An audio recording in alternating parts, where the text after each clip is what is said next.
What's going on, ladies and gentlemen? Welcome back to another video. Today we're gonna break down the top 10 cheapest collections to do right now for either the rewards that they give you or the XP. For myself, it's probably gonna be for the XP because the XP reward path is very, very good. As we know, I'm very close to the level 50 to choose another diamond. And then we're working towards the 75 to get one of these amazing diamonds on the team. I've heard a lot of good things about this Ichiro, but there's also 399 and a 96 overall signature series cards at 75. So it's very important to get your XP up as fast as possible to get those cards on your team as fast as possible. And doing these live series collections are gonna help. So I hope this helps you guys out. I'm doing all the hard work for you guys and calculating how much, roughly how much it should be for these top 10 cheapest collections. And if this does help you out, make sure you guys leave a sub down below. We're very close to 26,000 subscribers already. We just hit a milestone at 25,000 and 26K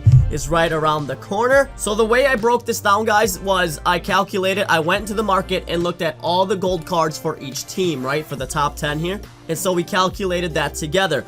But I just counted up the silvers and gave the silvers a flat 750 stubs, assuming that the stubs are either higher or lower than 750. Bronze, I gave a 300 stub over or under, and then also I gave the commons 100 over or under. Obviously, these may not be exact amounts, but they are a good starting point for budgeting how much you want to save for each collection that we go over today. I mean, don't get me wrong, this 90 overall Jacoby Ellsbury for the Boston Red Sox is amazing, but you do have to take over Mookie Betts, Chris Sale, and JD Martinez, which was roughly around 180,000 stubs. But with 180,000 stubs, you should be able to finish all the ones that we go over today, plus more. And each one that you finish will give you about 11,000 in XP. Did I do my math right? 3, 5. Yeah, it's about 11,000 XP. So, and that's a lot, guys. That's a lot of XP to go towards your XP reward path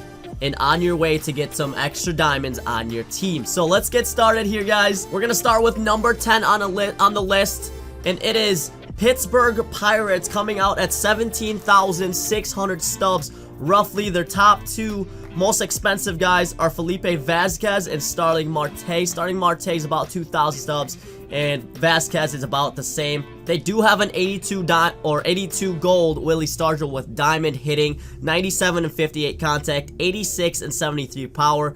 So this card actually seems pretty good. I've always liked the Willie Stargell cards. Last year I got the 91 Willie Stargell card really early and was on my team for a long time. So I don't know how good this gold one will play, but nonetheless, only 17,600 stubs to get this collection and a lot of XP to go towards your XP reward path. I'm actually really close to this. Once I get more stubs, I'll probably finish this up very quickly. Up next on our list, guys, San Francisco Giants. It's actually really weird to see the Giants on here because the Giants actually used to have like 2 or 3 diamonds on their team. But now here in 2019, we're looking at a Giants team that cracks the top 10 cheapest team to collect.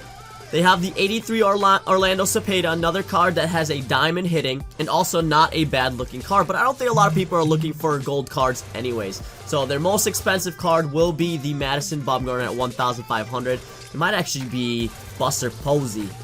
Yeah, 1,900 for Buster Posey. I said this all throughout last season. Buster Posey does not deserve a diamond card. He's been regressing. I mean, I guess I shouldn't say regressing, but he's just not a diamond caliber card in the game. So you're going to be looking at about 16,600 stubs to collect the San Francisco Giants. I'm about 12 away, so it'll be another easy one to finish up. So, and it gets easier from here, guys. These next two teams actually have pretty much the same amount of stubs needed to finish their collection. So we'll go over them both at the same time. We've got the Texas Rangers at 13,350. They've got the 80 overall Derek Holland, which I don't think people really need to go for at all unless they really just need the stats or to finish up the full collections. Their most expensive card is 1 gold with Jose Leclerc, 1,392. Well, I guess I should say Joey Gallo at 2,850. Their pricing is a little bit skewed, but not by much. And then we've got the Diamondbacks, around the same price as the Texas Rangers. They have the 80 overall Mark Reynolds, who actually has a pretty good power card. This was actually a card that we used last year in one of our Hidden Gems series at the end of the season. This Mark Reynolds card, absolutely raked. It's actually weird to see a silver hitting with this, probably because his vision is 23. I feel like vision and contact is very important this year. But this might be a card, you know, that I might grab for the Hidden Gem series. So, spoiler alert, they have a Zach Greinke at 82 overall, 1,400, and another gold with David Peralta. I've always liked David Peralta as a player in real life and in this game. 1,179, so not very expensive at all for the Arizona Diamondbacks, coming out at 13,350. And you're probably asking, it can't get any cheaper than that, right? Well, it can right here. And we still have 6 teams on the list. Next up, we've got the Chicago White Sox at 12,450. Avisail Garcia gets a diamond hitting. This is how you know that contact is weighed very, very strongly this year. I played with his silver card in BR, and it's actually a pretty good card to use in BR. Got me a lot of hits, but with 83 and 125 contact, 62 and 44 power, 67 vision. Fielding, not so good over at right field. Fielding scares me this year, man. Even Christian Yelich is having problems over in right field with fielding. Their most expensive card is, of course, Jose Abreu. Always been a very good player. Actually, really good stats on this card always. Jose Abreu, 1,898 stubs. And not too far away from the Chicago White Sox, we've got the Kansas City Royals. Kelvin Herrera, 83 overall, which would probably make a lot of people's early game rosters. If you're looking for an extra bullpen arm, Kelvin Herrera would be a pretty good card to get. 5 pitches in his repertoire. And, you know, the most expensive card they have is Whit Merrifield at 3,145. You know, this entices me a lot because this card really does look pretty good. 99 velocity, 88 break. Hits per 9 and Ks per 9 could be a little bit higher, but nonetheless, I think this card is actually pretty good. And now we go down to the 12,000 stubs and below range. We've got the Toronto Blue Jays at exactly 12,000 stubs. They have an 84 overall Brett Cecil, another relieving card that looks pretty good. 90 to 95, hits per 9 and Ks per 9. He does have 96 break, only a 75 velocity, clutch is 96, knuckle curve, 4-seamer cutter, 2-seam fastball, and changeup. Their most expensive card is an 80 gold Ken Giles, 1,292. Very easy, guys, to get these first 7 collections done. And I don't know how many levels that will get you if you start from 0, but I'm sure that's a lot of XP, and that might get you to where you guys want to be. At 11,700 stubs, we have the Seattle Mariners. 83 Carson Smith, 93 hits per 9, 96 Ks per 9, 86 velocity, and 93 break. I think this card could be very, very good. It's actually got some pretty good pitch sequences at sinker, slider, and changeup.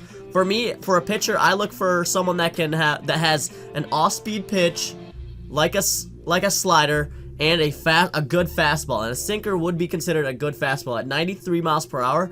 With that movement on that sinker, this card might actually be a pretty good card to use. I'm going to have to try this Carson Smith out.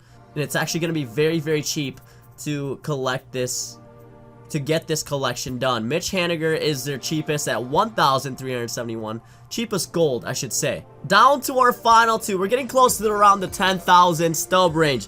We've got the Detroit Tigers at 10,300 stubs. Alan Trammell with amazing fielding, diamond fielding, silver hitting, 89 and 77 contact, 42 and 36 power.